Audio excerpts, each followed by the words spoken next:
What's up, everybody? I'm Big Brian. You guys are all locked into another Pigskin in the Mosh Pit podcast. Let's bring in the panel. First off, you know him. You love him. He's the man from the Manimals. Larry the Wolf. What's up, Larry? Dig it, Big Brian. What's happening, pal? Nothing much. Up next, we had a different intro for him in the past, but you do know him from Made in America and drummer of Mob Rules and Wall of Sleep. And we always would say writer for Cleveland.com. But we're going to let him introduce himself this time, and we'll talk about this in a few minutes. Dan has a brand new job. What's up, Dan Gillis? Howdy, everybody. There he is. You were looking at the newest college football writer for Phil Steele Publications. Say it again, dude. Your microphone's a little low. Hold on a second. You get me? Yes, it's better. All right. You're looking at the new college football writer for Phil Steele Publications. Phil Steele, that's cool, man. Based out of Westlake, Ohio. And this is like a full-time gig. It's a full-time gig. Sweet, dude. Nothing but football. Congratulations. Hell yeah, it's congratulations is in order. That's well earned. So, no Jeff tonight, as you guys can see. He called in. I don't know if we could say he called in sick, but he called in and said he won't be making it tonight. So it's just the three big guys taking care of business. Lots to talk about. Just came off the biggest Browns win, I guess, in the most dismal season. Still a huge win. It's kind of like what's happening this weekend with the Buckeyes, right? It doesn't matter. Like it just doesn't matter how good the Buckeyes are. It doesn't matter all that stuff. Everyone pretty much knows that it all comes down to one game, and it's Saturday. So it's the same kind of thing with that Steeler game. It was a home game. Browns haven't been playing very well, and it's fun to be spoiler when your season's already kind of in the toilet, especially against someone like the Steelers. Plus, you had the snow. It was a lot of fun. People have been talking about it pretty much nonstop. We're a little late to the game on this one, but still, it was great. Winston was fun to watch again, as usual. He was his old usual self. And with all the footage of him being mic'd up through the whole thing, it was extra special this week, to say the least. We also had, because it's been a couple weeks since we did this, we also had a couple big fights that we kind of missed on there too, that we can touch on also. Two of them, 2 nights in a row. I don't know. It's kind of hot. I guess they were both big fights. I mean, you can't deny that. Whether or not how you really like assess their legitimacy and that kind of thing is a whole nother story. But they were both definitely big fights as far as making money and amount of people that were watching them. That's for sure. That kind of thing. So we'll touch on that a little bit and some other stuff also as well. But first, I definitely want to talk about the Browns real quick here because there's just a lot of talk. It's nonstop, and it was a fun game. I mean, it was just so much fun to watch that whole game. I mean, everybody showed up in that game, right? I mean, it was as if Myles Garrett looked like, whoa, where were you been, dude? And then it's like he does it against the Steelers. It's like they all did that too.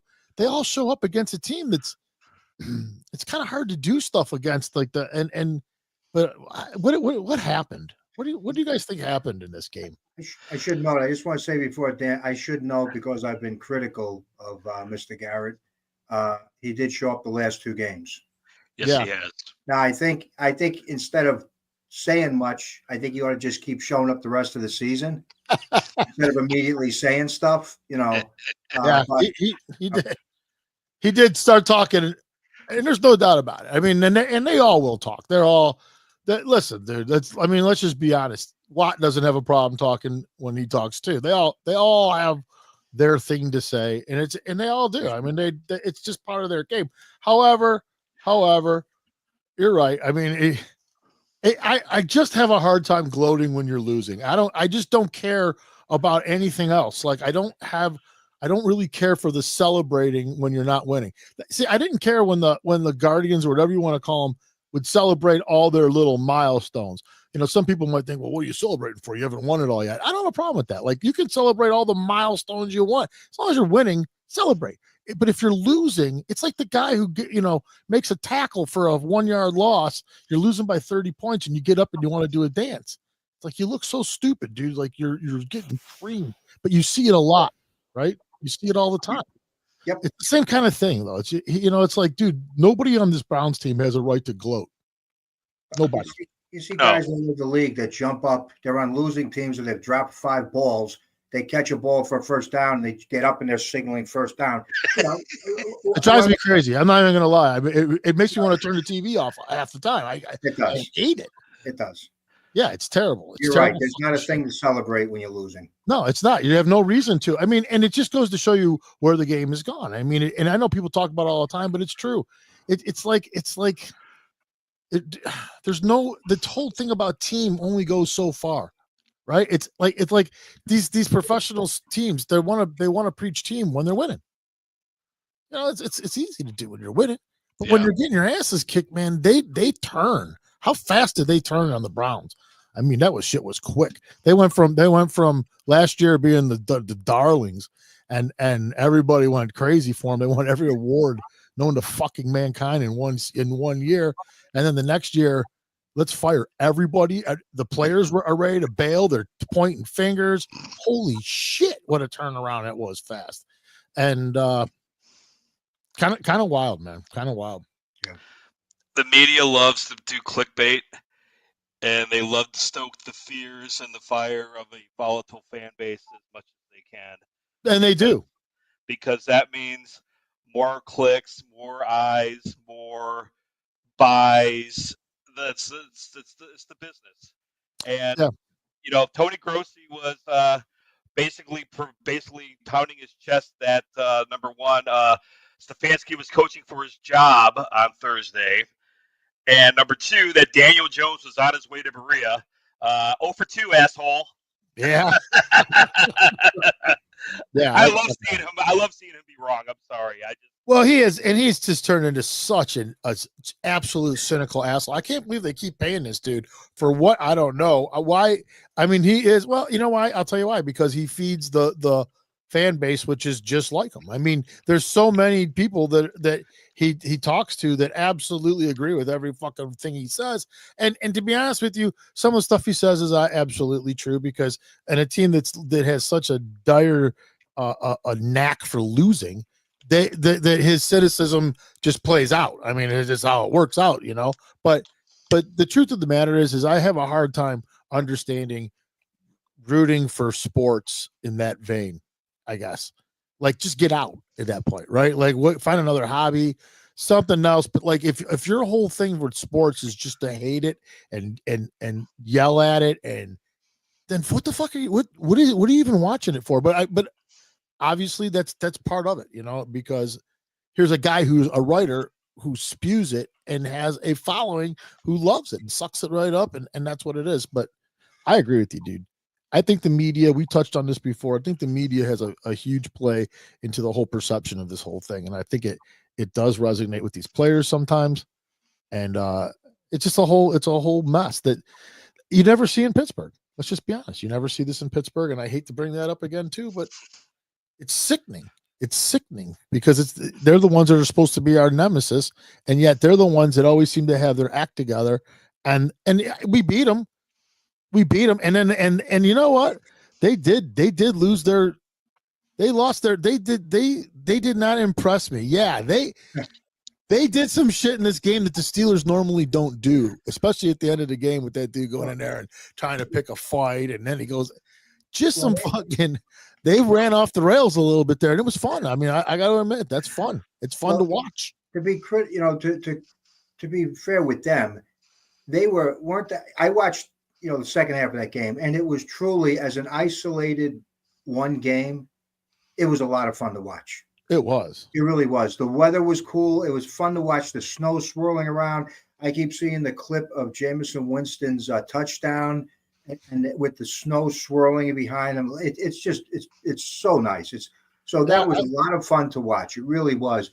But I think Pittsburgh, were they the ones doing snow angels with the game still on the line?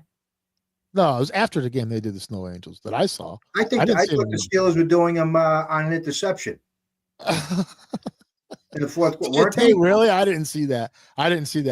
Did they do it when they picked off in the fourth quarter? When they picked off, Winston, yeah. I didn't see it. Yeah, I think they were doing snow angels. I thought, that's some stupid shit to do. The game was over. Yeah, it is. Yeah, and clearly it wasn't. You know, it didn't go their way. How do you say this? So, what do we say now? I mean, like, it is two different teams we watch. All right. I mean, like, I don't know how else to put it. It's two different teams you watch. Now, when I watch Watson play, it's a one game. It's a completely different team I watch.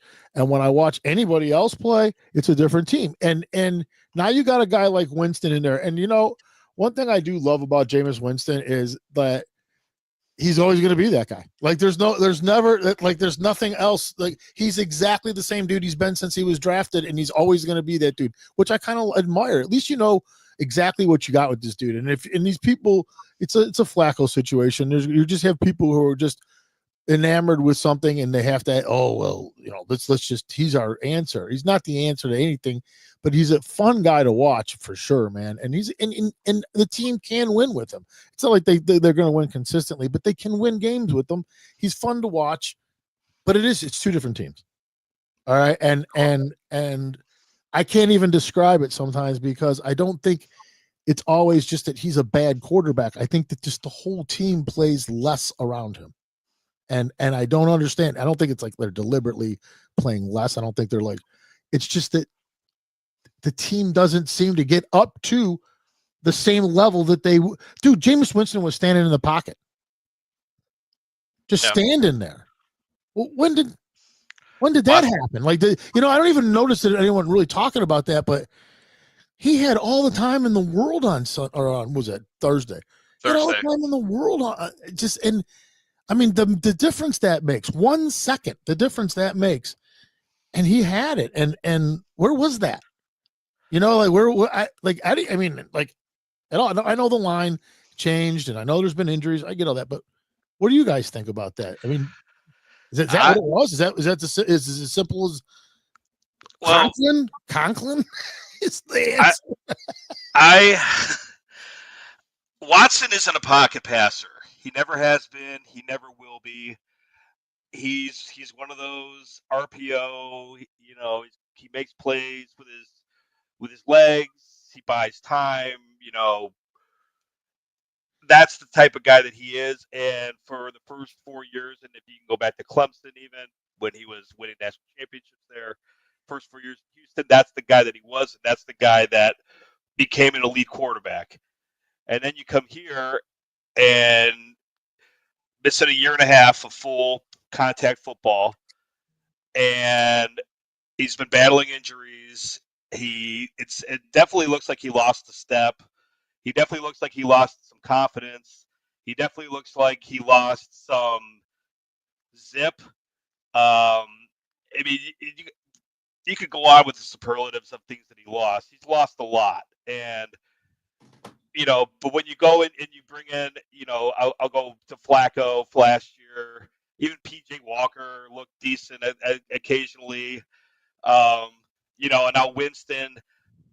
Kevin Stefanski has always preferred pocket passing quarterbacks that are more game manager, that are capable of slinging it when they can sling it.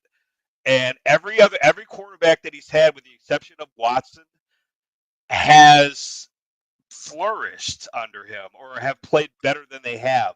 Winston hasn't played this good in years. Flacco didn't play as good as he had played in years prior to last year. Baker Mayfield, the first year he was with Stefanski, and Stefanski turned him into a game manager, he had the best statistical season he ever had, and he won 11 games. Yeah. And it took him 3 years afterward to find that mojo again, in 3 different teams, by the way, to find that mojo again. So it's like, and then you go, Case Keenum turned into something decent. He threw the miracle in the Meadowlands, or a miracle at the Mets, or whatever they called it, against New Orleans. He was a journeyman backup quarterback, and under Stefanski, he was capable of doing some great stuff. And when he came here, he did some good stuff. So it's like, and then Kirk Cousins is like, he's like the poster child of the Kevin Stefanski offense. Kirk Cousins was a backup to Robert Griffin III. Decent in Washington, never really was anything. Washington or Minnesota signed that a fat contract, and for once a quarterback lived up to a fat contract. He turned him. He found Cousins' strength, and Cousins became a great quarterback in the NFL, and he still is. Even though he's starting to decline a little bit. So the Watson thing, to me, I think if Kevin Stefanski is going to be your coach next year, which he is, they've already, I think for sure, yeah, then either Watson has to learn how to be a pocket passer, which I don't think it's going to happen, or you have to kind of phase him out and say, all right, this is the offense we want to run. This is the quarterback that we have success with. Let's keep it around this guy. And if Winston's that guy, then he's that guy. I mean, the thing that bugs me about Winston is he gets that I don't care at it. Let me rephrase that. He thinks he can make any throw in the world, and sometimes that backfires on you. And it backfired against Pittsburgh. Fortunately, he got another chance and he made it work. The Baltimore game, he had at least 3 interceptions that were dropped, including one right before he threw the game-winning touchdown pass. So he's walking that razor thin tightrope of, I'm just gonna screw this game all up, or I'm gonna be the biggest hero in the world.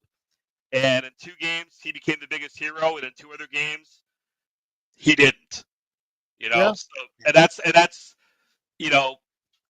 I don't know if that's a guy you can say that's going to be my quarterback for the next 5 years. But I don't know either. I don't know what to think about. I don't know what to think about what they're going to do. But I do know that I think there's 92 million still owed to him, or 82. Yeah.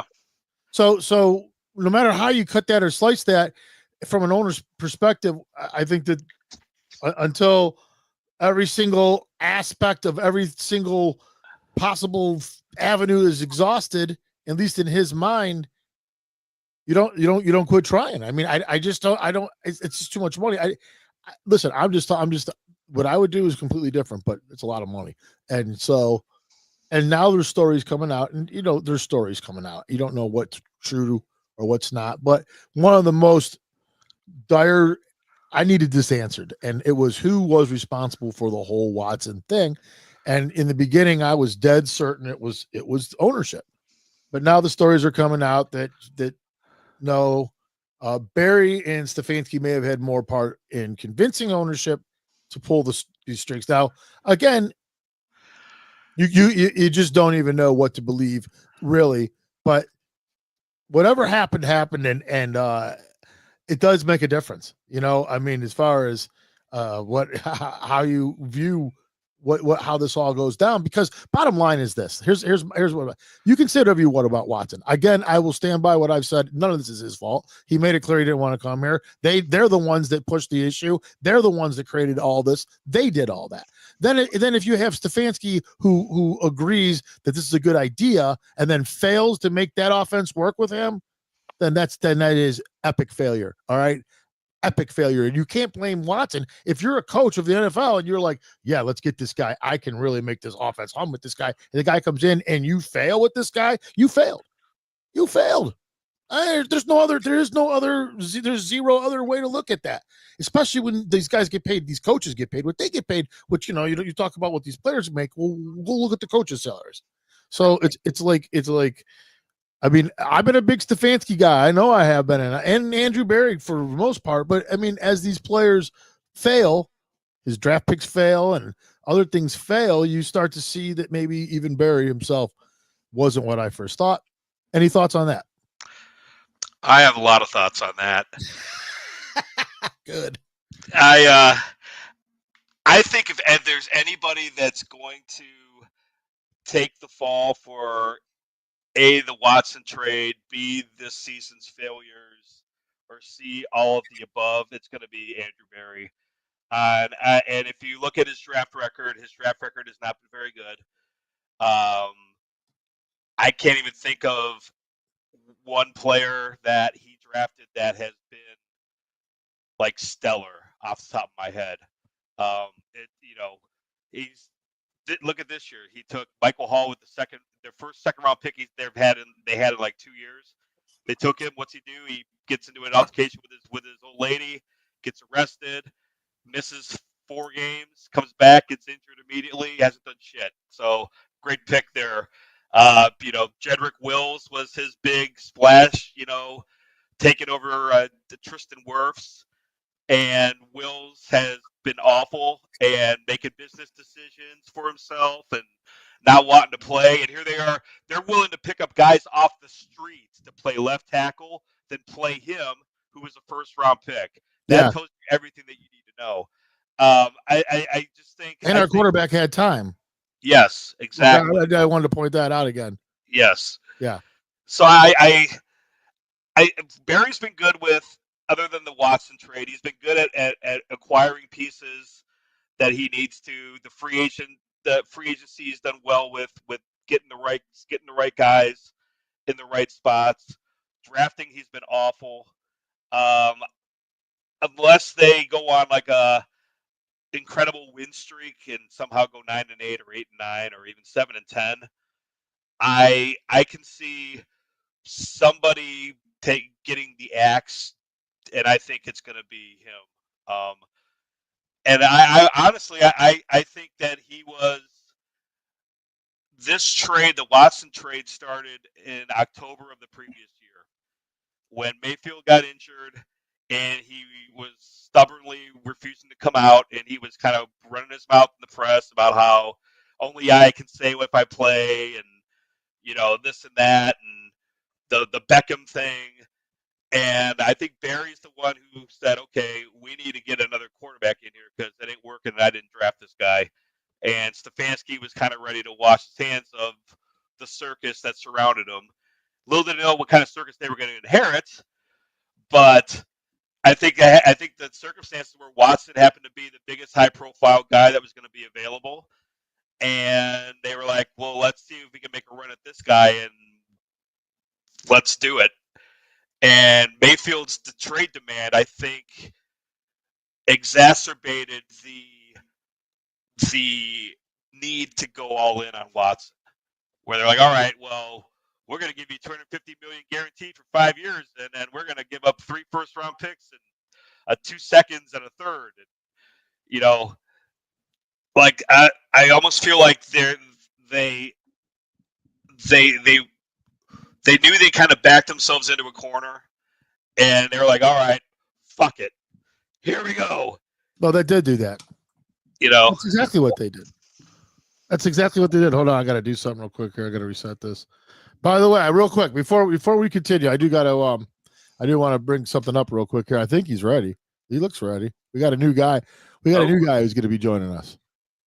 We got a special guest today. This is an extra special guest, I do believe. This is a surprise. I do believe. I can't see his whole head. I'm hoping his whole head is in the picture. Here he comes. Hey! Himself. I got like this cataract lens going here. I don't know why it's all blurry, but it's you, man. What's up, dude? That's what people with glaucoma look like.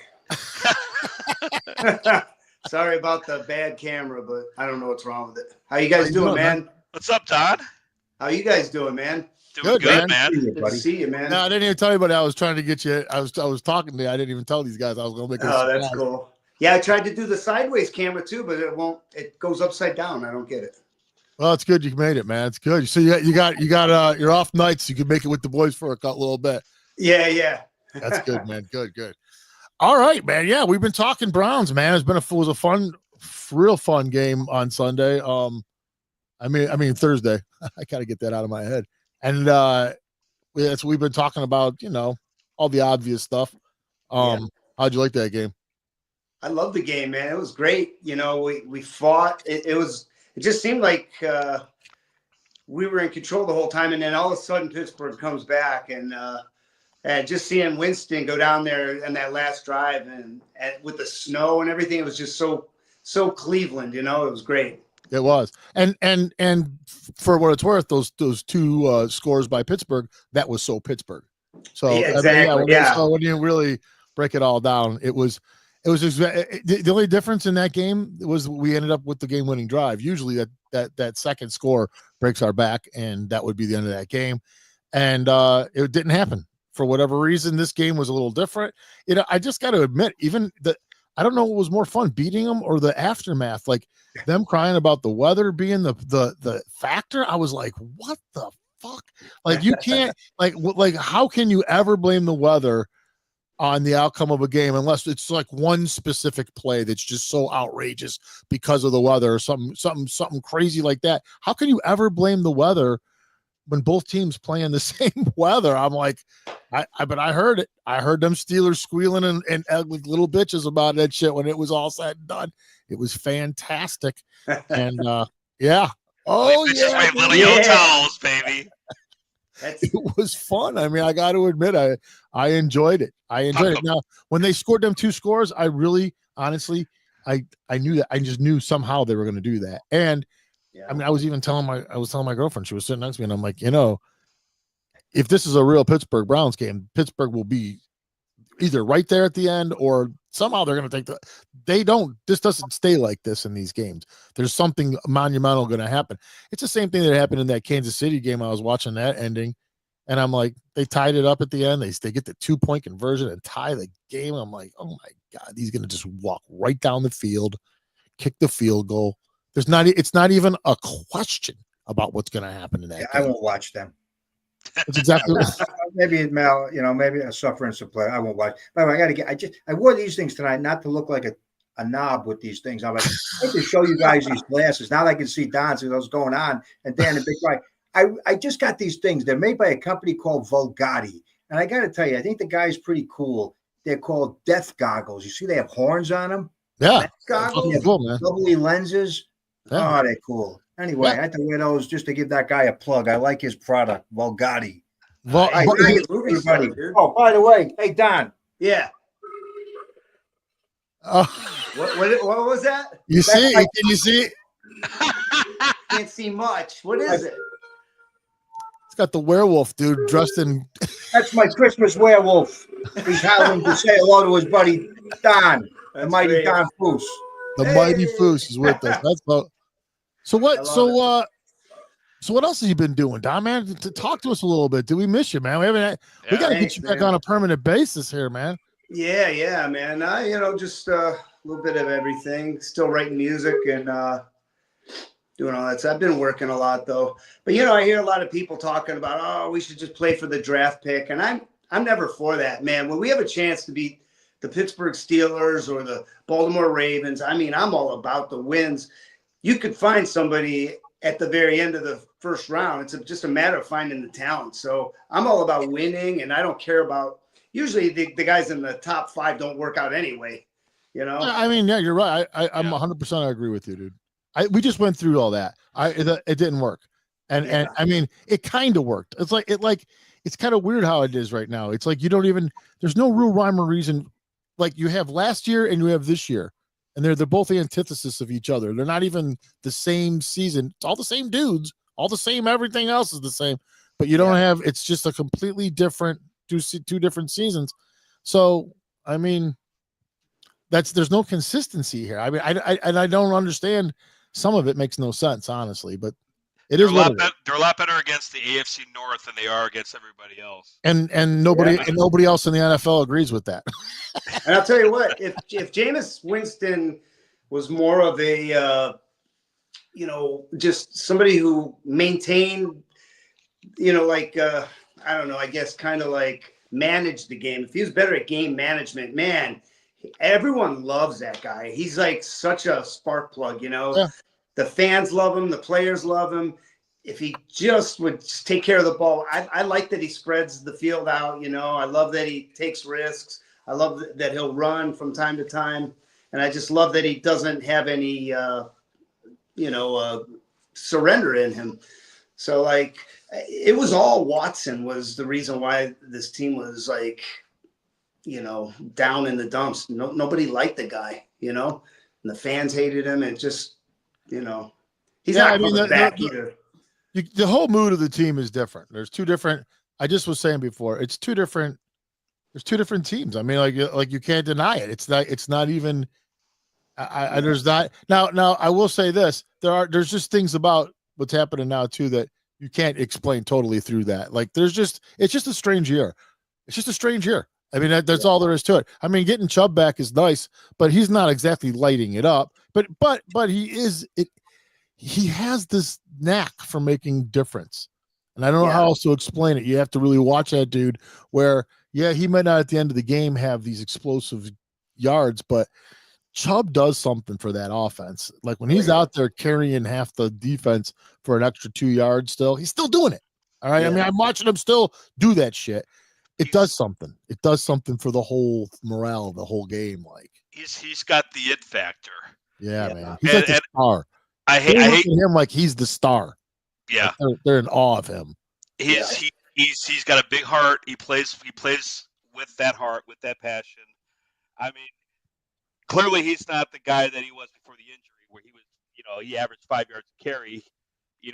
Now he's getting 3.2 if he's lucky. But just you can tell the difference between him and like a Jerome Ford.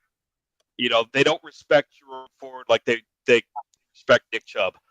But the good thing is, if you get Chubb in there and he's, getting in there and 3 yards in a cloud of dust and whatnot, then you put Ford in there and all of a sudden Ford breaks off a 7-yard run. Why? Because Chubb just beat the piss out of you for 6 straight runs, 3 yards in a cloud of dust, and hey, let's get the guy in here with a little bit of wheels. Boom. It's a great recipe when you can make that balance work. And without Chubb, when you had Ford as the feature back, he's not that it guy. He doesn't have that. Well, But let me ask you this though. Like even with a guy like Ford or any running back other than Chubb, it's with this line, and I don't know if it's because of injury or I really don't even know what to think sometimes about the line, but our running game just hasn't been there at all. I mean, no matter who's running the ball, like even Ford a year ago or 2 years ago, he would break off some runs. Now, I think my opinion about this may be that this may be more Callahan related than any part of Callahan as what what he brought to this team was the running game. And I think Chubb totally benefited from it. Now, I'm not saying that's the reason why Chubb was Chubb. I'm just saying he totally benefited from Callahan's whole scheme, the way he was able to get those linemen to do whatever. I mean, I don't care what anyone tells me. It's two different lines. Callahan, it's BCAC, right? I just think that there's definitely a marked difference. I think that's part of it. I really do. It's the running game is non-existent. It's zero. Like we don't have one. Do we? Do we have a running game? Would you say that the Browns are a running team? I mean, wasn't it just a year or two ago? That's what we were. Like that's what we did. Now do we even do it well at all? Well, when Chubb was getting more carries, he would soften them up, and then he'd break one for like 70 yards, and that's why his yards per carry was so high. Yeah, that's true too. That did help. If he breaks one for 80 yards, his yards per carry are going to go up probably a whole yard. It's a good point. And he hasn't done that yet, No, but I do think though that he has shown definitely signs of his old self again, which is amazing. Any sign of anything after that dude's injuries, and he just a guy like him just makes so many people look like pussies. You know what I'm saying? Like I mean, there's just no two ways about it. You know, like it would suck. It would suck to have an injury on the Browns during his rehab. You know what I mean? It's like, man, dude, those days where you just don't like. They say that dude was like an animal getting. And like you got to stay up, keep up with this cat. Like if you're rehabbing too, like what are you going to be? Like you're going to be like, well, I know Nick does every day, but you're screwed. You got to keep up with this dude, and that's what I believe happens. Well, we only have 3 wins, but people are fired up about this team now just because the Steelers. You have humble Nick Chubb playing. You have Jameis Winston, who's the king of optimism, and he brings joy to the huddle. I mean. It's nice to see the gelling happening again. This W, I can't do it, but he. Oh yeah. I got. Oh, he's great. He's definitely different. There's no doubt about that. I mean, I like I said, it's so fun that they had him all mic'd up, and the day was hilarious. I mean, he's a comedian. I don't know if you guys saw him on Theo Von on his podcast, but he did a whole entire. This had been a few months ago now. This was before the season actually started. Theo Von is a comedian. He's got a pretty good podcast. I've seen And he did a whole entire podcast with him, and that was the first time I really ever saw Jameis Winston in a setting like that. And I was like, what in the fuck is going on here? Like I had no idea what I was watching. And then you just see, no, that's that dude. That's just pretty much how he is all the time. And yeah, I mean, and he's fun to watch, but he is a lot like a Flacco. I mean, like he reminds me of so much like the Flacco thing where he's gonna zip it down the field and he's gonna try to throw it in coverage no matter what. Sometimes he's not as accurate as Flacco though, but steps definitely stretching the field, man. Maybe not as accurate as Flacco was last year, but Flacco was on the verge of old man. I mean, he's not a young guy anymore. Same thing. I mean, at least Winston isn't. What's it, 8-year difference between them two guys? I think it's like 8 years or something like that. Yeah, Winston's probably. 30 and Flacco like 31, I think. Yeah. So hey, so Larry, you know, like your Jets are kind of going through the same thing. You guys have an overpaid quarterback, and it doesn't look good. Don, we are light years beyond what the Browns are going. There is no optimism. Yeah, they have, in a season where they fire their head coach. Because Woody Johnson says this is the most talented roster I've had in my 25 years, and then he fires the GM 3 weeks later. Joe Douglas, who assembled that. And you guys talk about the guys who drafted. I mean, Joe Douglas has had a few wins between, Sauce Gardner and Garrett Wilson and Breece Hall. He's had some wins on the drafts. Oh yeah, they put everything in with this team, no, they just hired, and I got to tell you guys, I'm happy for your win. Like I said, I watched the second half of that game, most of the second, the half the third quarter on. It was a lot of fun to watch that game. But if I want to watch good football, I turned on I watched some of Indianapolis against the Lions. The Lions are a machine right now. I don't watch, as I've always told you, I don't watch the Jets for the sake of watching the Jets. If they suck, I'm not watching them. Yeah, I'm with you. That's the only way to make a message. I don't support it. I keep a half an eye on it, just because I want to watch the clown show. But right now they just hired Mike Tannenbaum, who you guys will know that name. Mike Tannenbaum has a consulting group. I forget, it's called the Third Team or the Third something. Yeah. And they just got hired by the Jets organization to tell them what they're doing that they're fucking up so badly with. And he's probably going to tell them, he's probably going to tell Woody Johnson, fire yourself. Because the rumor is Woody Johnson's going, and thank you by bringing him up. Don, ultimately these two teams are 6-16. I can't get excited about that. I know. It's a waste of time. It just goes to show that dumping all your eggs into one basket, it's just it's suicide in today's NFL. If you're in Major League Baseball, that's another thing. They don't have a salary cap, So it's like we're screwed right now for a couple of years unless we get somebody in the draft. But then you need to, nurture them and take your time. It takes a couple of years, I think we're screwed. Yeah, we're screwed. I mean, there's no question. I don't even think there's a question that we're screwed. I mean, you got to look at the whole picture too. The Bengals can't stay like this, and Baltimore, they're just that team. The Steelers and Baltimore have one thing in common: they can just plug a couple players here and there around and change this guy and and then they come out and they win. Well, and every year we say the same thing about the Steelers.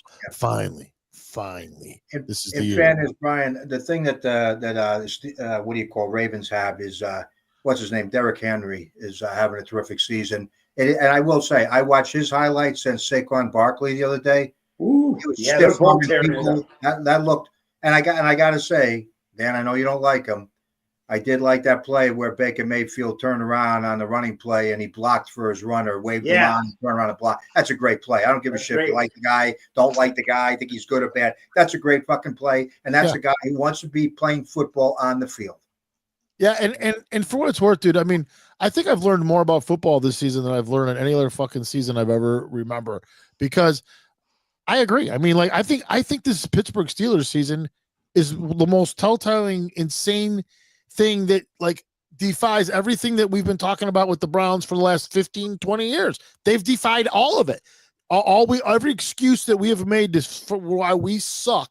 They literally got Russell fucking Wilson and off the scrap heap. And now they're 8-3. Yep. 8-3. I mean, like, you got to be kidding me. So all this time where we're sitting here and we're talking about, oh, the Browns, you have to have a quarterback. You have to have a quarterback. If you don't have a quarterback, you can't win in this league. Well, you know what, dude?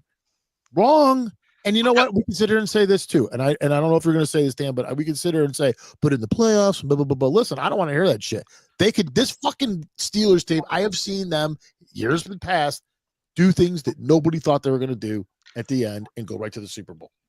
Well, I was going to bring up last year, you had Kenny Pickett, who's a backup now.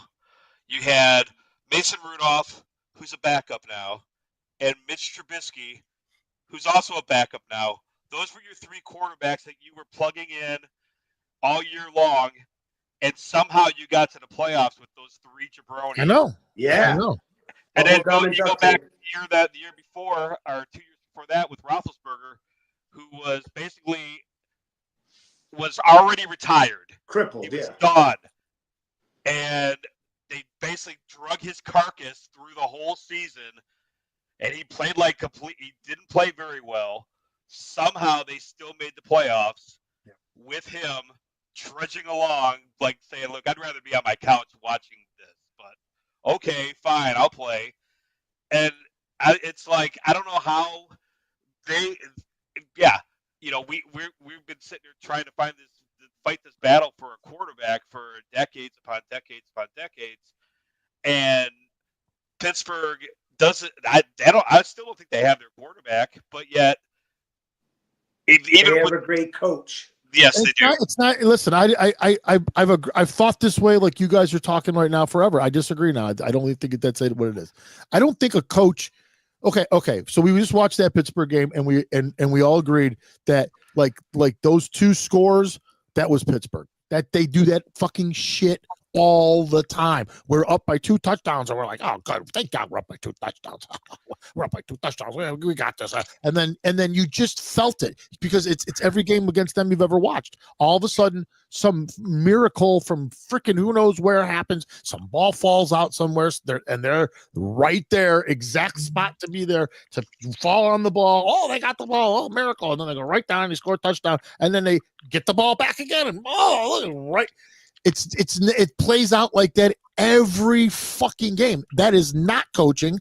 That is not anything. That's not even talent. You know what that is? That's culture. That's a absolute sickening desire to win every goddamn game, every fucking year. It's just what they. If you play on that team, you got to think that way, or you don't play on that team. Now, on this team, we make exceptions and we settle all the time for players. We got guys in here constantly who have total issues. We got dudes right now. We drafted Wills. What? Are you serious? Oh, man, I made a business decision. I don't even care how you spin that. What the fuck? You would never hear that in Pittsburgh. And the instant that guy said that, the words were coming out of his mouth. He'd be handing his papers. Bye-bye. You're not, that's not Pittsburgh. That's the difference. See, that's the difference. I believe that's the difference. I think there's places that tolerate and there's places that don't. And let's just be honest, the futures and pasts of places also can dictate whether you can even do stuff like that. When you're a losing culture and you haven't won in 50 years or whatever we're at now, it's kind of hard to instill that into somebody. Some guy comes on your team, it's kind of hard to convince them, hey, yeah, we have a winning culture.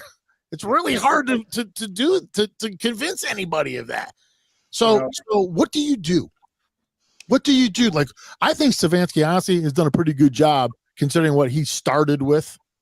When you look at what he started with when he took over this thing, he hasn't done the worst job. I mean, I'll be honest with you.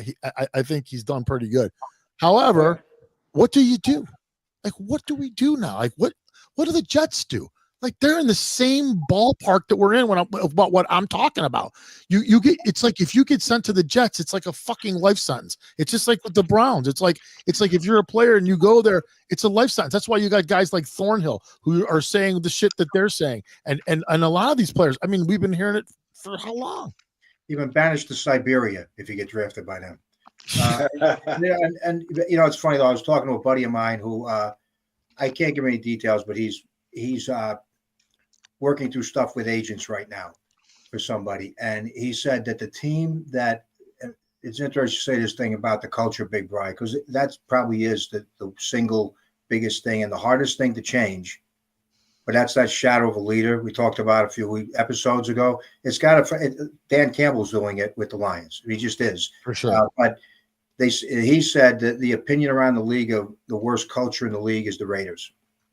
He said, Oh, well, that is right now for sure. Nobody wants to go to. He said that's Daniel Jones turned them down. That's all I needed to know. I heard that. I was like, wow. Yeah. He said that is around the league. That's the worst. That's the one you don't want to go. You don't want to go to the Raiders until they change something. But I guess it's ownership getting out of the way. It's owners hiring football people and then having the confidence in them. I mean, what's his name? Don, you mentioned Tomlin or whatever. Tomlin's with it 17 years. Never had a losing season. Never, ever under 500 in that amount of time. Now, there's other owners that would have said at some point, you know, you haven't won a Super Bowl in a while. Yeah. We're tired of just going to the playoffs every year, you know, as if that sucks. Well, the Rooneys never gave Tomlin some overpaid quarterback and said, here, you have to play him. You know, like Stefanski's hands were tied. They stayed out of the way. When he saw Watson sucking, we have to play him. You have to play him. Yeah. Because frankly, I don't know that Tomlin's a great coach when he started. He might be a great. I should hope he is now. He's been in the job for a long time. But the first few years, and I didn't think, what was the guy before him with the mustache? Bill Cowher. And Cowher was great, but you know, Cowher was there for a long time, and they stuck with guys, but they were football guys who I do think were competent. Yeah. And maybe they grew into the role. I think Tomlin's probably grown into the role and matured into it and become a good head coach. I don't think he was the first 5-6 years that he got the job. Well, Tomlin and Cowher were both gritty, tough. You know, hey, you play for me or you get the hell out of here. Yeah. Well, they all were. So was Noel. I mean, like that. Yeah. I mean, I don't know. I just they're a good example to use, but you could use Baltimore too. They're the same type of team since Harbaugh's had that team. Do you want to hear? Do you want to hear something that's going to make you sick? Not really, but go ahead. Sure. Bill Cowher and Mike Tomlin's both their first jobs in coaching were Cleveland. Yeah, I'm aware of that too. Yep. Bill Cowher played. Chuck Noll has all kinds of Cleveland ties. Oh yeah. Yeah. Chuck Noll grew up in Cleveland. Yeah. Played for the Browns. Yeah. Became a coach. Yeah, Paul Brown vouched for him and da-da-da-da-da. All the great teams in all the sports, even like the Cleveland Indians, all their great players back in the 70s were, you know, they all went to New York and won. You know, so same thing with the Steelers and all this stuff. You know, it's like you just can't win. They do better when they leave. Yeah, it's just I don't know, man. The football this year has soured me in a way that I haven't ever been. It's just been a weird year, man. I like what Larry was talking about. You know, he won't watch Kansas City right now, and it's I don't know why. You know, and but I know the outcome. And dude, it's like, and it's the problem I have. It like I keep saying is, it all comes into the same timing as the gambling, and it's like, dude, I don't like that. You know, at all. It's just, to me, it's like, and we're just starting this off. Like, this just began, and we're already looking at it and going, this game looks bad. Like, that doesn't look, and the refereeing, and we're seeing it in basketball, and we're seeing it in all the sports. I mean, we're seeing bad calls. I mean, just bad calls in sports. And the thing that makes it really bad today in today's game is everybody watching has a camera. So not only do you see like what the television showed you, but by the time social media is done with it, you have every angle of every shot, and you have the angle where 5 referees are staring at the play that they didn't make the call on, you know, and you're like, well, that looks very fixed to me. I'm sorry, but you know, like that doesn't look good. And so yeah, dude, sports is really getting. I don't know. I just hope I'm wrong. I just don't want to be the cynical guy, but I hear you. And you guys brought up Grossy before, and I don't even know he writes anymore. I don't pay anything. I don't read I don't read the Cleveland paper. It's biased. I mean, it's one of the most biased. That editor, whatever his name is, it's propaganda. So I don't read their sports anyway. The last time I remember a really good sports publication, and you guys may or may not remember, it was the guy Frank DeFord that used to be on TV occasionally with a little mustache. Looked like he looked like Errol Flynn's twin brother from the 40s. You look like Dracula. Yeah, Christopher Lee. But he had a paper called The National, which was a daily sports page, and I thought he wrote a lot of great information out with great writing. I haven't seen any one thing that hasn't been a lot of bias since then. I know we've been cooking on this Browns and football stuff for like about 40 minutes. Else. I'm ready. You were gonna mention some other things. I'm curious what Don thinks about, since you mentioned the fights earlier. Don, I know, has been in the ring before. Yeah. Oh yeah, that's a good point. Which fights? So we're talking about what we did. We haven't had two involving the Cleveland people a couple weeks ago. Mike Tyson fight, and Jake Paul. Fight, and the other one we had and then what's the Stipe other? Stipe and John Jones. Stipe and John Jones. I knew the Stipe fight was going to go exactly the way it went because I have a good friend of mine that trains with Stipe's trainer, and I guess he really just, his heart wasn't into the training, and he's like, yeah, don't expect much. He's probably going to gas early. His heart's not in it, and they knew he was going to retire after the fight, so it wasn't the Stipe we all know. And Jones is a pretty good fighter. But Jones is getting up there in age too, though. He's getting fat now. Before he was just, you got to gain weight to get up into the heavyweight division, though. But he's not what he used to be either. So I think that's why he's kind of dodging Aspinall. So John Jones has acquired that Chuck Liddell body. Yeah. Yep. But he's still dangerous. I mean, his spinning back kick. I mean, he's dangerous, but man, he better get out soon though, because he's going to lose eventually. He's not the same as he used to be, but he's still top level, man. And as far as the Jake Paul fight, what about that? It's just kind of sad. It was another sparring session. They both made a little payday, but I didn't think either one of them did bad. Mike Tyson looked good for an old man. Jake Paul looked like Jake Paul. I mean, he's a decent fighter. I would just like to see him fight some legitimate people in boxing that, the up and comers, because I think he would do well against them. I think that's going to happen eventually. But I just think that, I mean, I don't know. That again, you're watching that fight, and it just, there's so many times where you're watching that fight and you just think, this ain't real. This ain't real. I mean, like it's just, I don't know. I don't know if I'm old and cynical now, and I just think that everything's fake. But but it was real, but it was real lame. And you know what? I think if either one of the fighters, they could have thrown together a 6, 7, 8 punch combination, but they were throwing jabs, 1-2s. It wasn't anything lighting it up, and that's what you want to see. No doubt about it, man. Yeah, it was. It just, I don't know. I just, you can't, it's like, it's just like everything else when you're up there and you're thinking back on your youth and you want to just relive something one more time. And then there's Mike Tyson coming into the ring and you just want to see Mike Tyson one more time. You want to see the baddest man on the planet. Yeah. And I mean, like you said, for his age, he's still, I mean, let's just be honest. You do not want to tangle with that cat right now. You would knock your head clean off your shoulders still, without no question about it. However, it's not the same dude. I mean, it's just not. It's not Mike Tyson. It's not. And for what it's worth, I don't even think he was allowed to knock his head off. Like that's my opinion. I think if he could have knocked his head off, he wasn't allowed to. I don't think he was capable of doing it. And let's go back 20 years ago when he fought his last 4 fights as a pro before he retired. He lost 3 of those. 3 of 4 he lost. He lost to Brian McBride, who was like a mediocre fighter at best. Yeah. But that was his claim to fame, is that he beat Mike Tyson. But Don, Mike Tyson was not himself. Just to what you said though, they were fighters. They were Yeah, still right. professional. They were still professional guys. Yeah, Yeah. yeah. You know, 20 years after losing 3 out of 4, then you're going to come out of retirement all rusty and fight this kid that, you know, is boxing at a pretty good level right now. Man, that was dangerous for both of them. Because I just still think, I kept thinking to myself, if this was a real fight, the one thing that I still think Tyson could do to you is hit you right in the rib cage with one of those fucking those side uppercut things that he used to fucking come at you, and he'd clobber these dudes in their rib cages and he'd knock them out. Say it, Larry. He was just knock you out with the rib cage. And I Say kept it, Larry. Jake Paul takes one of those. Rib cage. That's when I feel the power surge.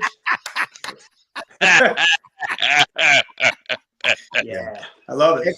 I have a little different. I have a little different view on it because, you know, as I mentioned to you guys, I went to the Battle of the Ages in April of '91 at Trump Plaza and saw Holyfield and Foreman because they fought one another because Tyson couldn't fight either one of them. I mean, the biggest payday of that time period was him fighting Foreman. He wouldn't do it, and that was because he was a smart guy. Because D'Amato had told him it's a terrible matchup for him, terrible matchup. And Holyfield was a bad matchup for him. So, yeah, I just, you guys had to have seen the various clips where it shows him pulling and not throwing, right? Yeah. Yeah.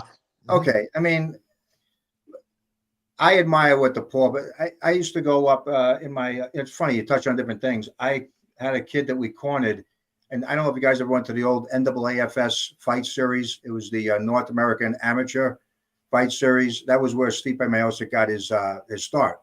Mm-hmm. So I remember I was cornering a kid on his I think it was Stipe's second or third fight. It was down at a place in Akron when he was an amateur. So for him to make it all the way up and to ascend to the UFC and to be one of the great UFC fighters is really a tremendous story. It really is. Yeah. You know, it used to drive me nuts for years because he had won the UFC title, and I remember Cleveland people whining about, we don't win any titles. Until the Cavaliers won. I said, well, you got a guy won a UFC title. Yeah, right. That year. He doesn't count. He was the first one. Yeah. People would look at me like I was from fucking Mars. I'd say, are you not, you know, is it, it's only one of those 3 teams? You know, so I don't know. But I'll tell you what, not for me, dude. When Stipe won, that was like, that was a big deal. It was awesome. Yeah. It was amazingly awesome. And then he held on to it forever. I mean, Yeah.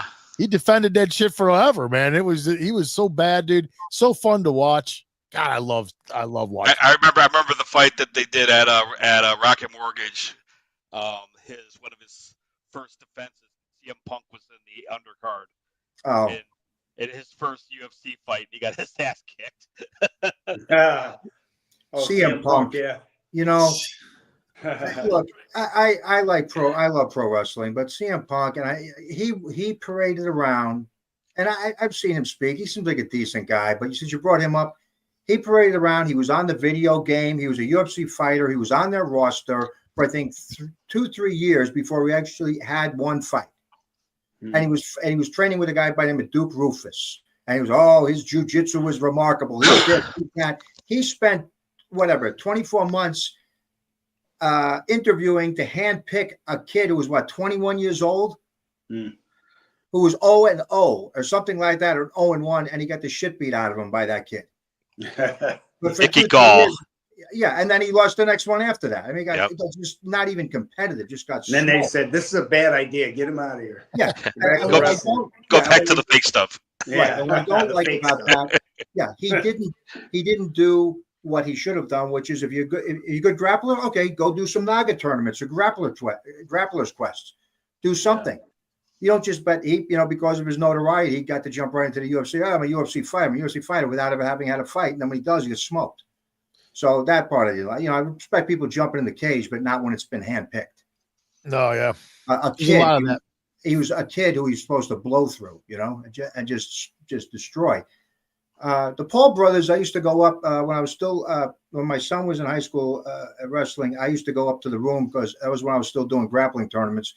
And the 2 coaches there, Tommy DeLuca, who's the now the head football coach over Olmsted Falls, and Jed Failer would work out with me and help me with takedowns. Because at jiu-jitsu places, they don't really work on takedowns too often. But Logan was my son's teammate on football and on wrestling, and Logan was 2 years younger. Logan used to be in a room. Logan was a good athlete, good kid. He was a good kid. He's got, and Dan, you probably saw him wrestle high school too. I mean, I saw him wrestle a zillion times. Great, good kid and a good wrestler, good athlete. I never saw Jake because he was in 8th grade when my son graduated. I did see them both. I saw Logan. He got to I think his senior year, he got to the state championship match. And he lost. But the one thing I remember about both of them, they were the best interviews ever.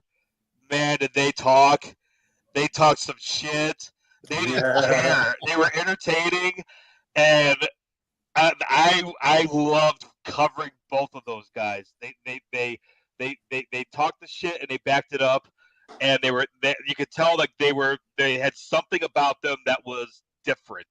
Yeah. Well, I think if I remember correctly, I think Logan maybe placed 6th or 8th in the state that year. I don't know if Jake made it out of districts. Jake made it to state at least once that I can remember, but I don't know how high he placed. Yeah, again, he was gone by the time my son got out and moved on. But I used to see Logan up in the room, and he was a nice kid. He was pretty quiet. That was why it was funny when he emerged with all his most social media, because he's always a pretty quiet kid. So we're running toward the end here, but I want to ask Don a question real quick. Yeah. So you said you're still writing music. Yeah. So what is it for One Life, or is it for something else? Yeah, One Life all in. There's, we're kind of a little bit of a hiatus right now. Our bass player is kind of stepping away for now, and he had built that house and he's been working a lot. So is this one of the Frenchies? Is this the American? Yeah, the Frenchies, the real guys. So what about doing something in America again? Doing another show? What I'm looking to do with the guitarist from One Life Only, and we're gonna do like kind of punk cover album. We're gonna do some Misfit songs, Ramones, stuff like that. Cool, man. Yeah, we're just gonna put out just for fun. So, fuck yeah, that would be great, cool. Dude. Thinking about maybe even doing a Manimals cover with your blessings, Larry. Oh my God! Don, you've got my blessings. That would be an honor. Anything you want to do with me. You're one of my favorite guys. So. Oh, you're one of my favorite guys, man. I'm always going to be your biggest fan, dude. That'd be likewise. That would be an honor. That's great news, man. Anything going on with Made in America, Mob Rolls, anything going on, Dan? Next Saturday, the 7th, Mob Rules and Well Sleep are doing a doubleheader at Sand Trap. So it's going to be a full night of all your favorite Sabbath songs from the Ozzy era and the Dio era. And as a Black Sabbath junkie myself, I've been dreaming about this show forever. So I'm excited. I'll even though I'm going to be playing the whole night, it's going to be a blast. Nice. Yeah, man. How about Manimals? When are we going to see that next show? I'm going to keep asking you. I'm going to keep asking because I want to see that shit. I want to see the Spuds and the Manimals back together. Me and Dan both want to see that fucking show. That would be fun. That would be a blast. Oh my God, that would be a lot of fun.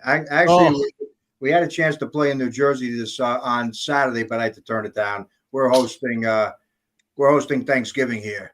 I tried to get my werewolf up, so I can't throw my family out to go play the show. But we had to turn that one down. But something will happen. Yeah, dude. When that happens, man, I can't wait. I've been listening to more music since we talked more music last time, which was a lot of fun. What are you listening to? I know since you're the Black Sabbath guy, I was listening on the radio today, and they were talking about there was a brief time when Black Sabbath was actually playing "Smoke on the Water" during live shows when Ian Gillan was singing for them, and I've never heard one of their live versions of it. No, that'd be cool. It's different. Is it? It's not very, very much different from the Deep Purple version. Tony Iommi just is a different guitar player than Richie Blackmore. Very much. So it just has that Tony Iommi tone to it. And Butler has to play a different bass line, right? Because the other guys just bum bum bum. It's just he's just riding one note. Geezer Butler must do something with it. Yeah. Geezer he went Geezer on it. But yeah, it pretty much sounded like if Black Sabbath were to cover Deep Purple, it's what it would sound like with Ian Gillan, and he fucking nailed everything. Like he's great. Oh, I love him. Yeah. I love that Sabbath album, and I love Deep Purple. So Yeah. the Ian Gillan Deep Purple, especially for me. Oh, that is Deep Purple. Yeah, I mean that's for me. That was always my favorite. But Child of whatever. I Time mean, and all that. Coverdale was great too. I mean, I have no problem with all that shit. I It was all great. I mean, that was a great time in music for sure. Oh yeah. never saw any version of Black Sabbath live. I never saw any of the, and not the Dio version, any of the versions. I'm not really an Ozzy fan, but I would have liked to have seen back in I think it's 72 or 3. They were doing the opening slot for Grand Funk Railroad. So there's a couple of famous shows where you see like the LA Forum with the Mark Don and Mel heads with special opening guest Black Sabbath, and I'm sure those had to have been killer shows. Oh, I can only imagine. Oh yeah, man. Grand Funk was unstoppable then. Yep, back in the day, they were considered one of the best, man. All right, guys, I think that's going to be it. We're going to wrap it up. Thanks for Don. Hey, thanks for having me, guys. Great seeing you guys. I love you all, man. Appreciate it. Yeah, this was an awesome surprise, man. It was good to see you. For me too. I just got to say, hey, you want to come on? I'm like, I go, hey, you want to come on? He goes, when? I go, now. Sorry for my shitty phone, man. It's all blurry, but it looks. You're good. It's a little mystery to the. It's like a fisheye, like you said. It's got like a fisheye to it or something like. Anyway, we should. Can I say one thing too before we go? Thanksgiving is coming up this week. I hope you all have a wonderful Thanksgiving. And, one of the things that's most overlooked in life is gratitude. We still live in the best country in the face of the planet. Amen. We absolutely do. And all of us, unless, somebody's sick or whatever, I think all of us have a lot to be grateful for. 100%. Oh, and hopefully everybody remembers that on Thanksgiving. Yeah, man. Happy Thanksgiving, you guys, man. Happy Thanksgiving, everybody. Take care. Be safe out there. And Don, just remember, dude, on Tuesday night, anytime you can do it, I'll just start sending you a link on Tuesday, and then if you can pop in, you'll have the link. I'll hit you whenever I can. Just do it from work. Who gives a fuck? Yeah. All right, guys. That's it. Thanks, everybody. We'll see you guys next time. Yeah. Happy Thanksgiving, everybody. Happy Thanksgiving. Take care. Go Browns. Go Browns.